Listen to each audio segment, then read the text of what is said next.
প্রাকৃতিক দুর্যোগ রেমাল ঘূর্ণিঝড়কে উপেক্ষা করেই নিজেদের কর্তব্য পালনে সকাল থেকে শহরের বিভিন্ন রাস্তায় হাজির পৌরসভার সকল সাফাই কর্মী তথা সমাজ বন্ধুরা।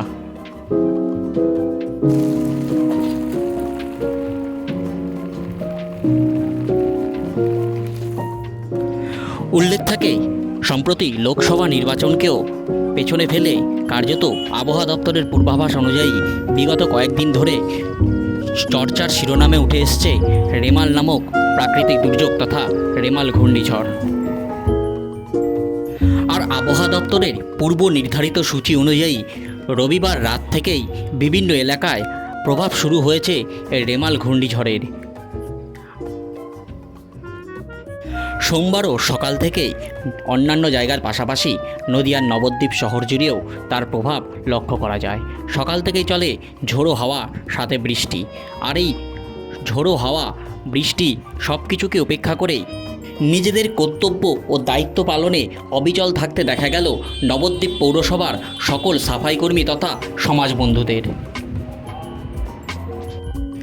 বছরের অন্যান্য আর 5টা দিন যে সময় তারা কাজ শুরু করে, এদিনও প্রাকৃতিক দুর্যোগকে মাথায় নিয়ে তথা উপেক্ষা করেই এদিনও শহরের প্রাচীন মায়াপুর, রানীরচলা, রানীরঘাট, বড়ালঘাট সহ বিস্তীর্ণ এলাকায় দেখা গেল তাদের নিরলস প্রচেষ্টায় পরিষেবা দিতে।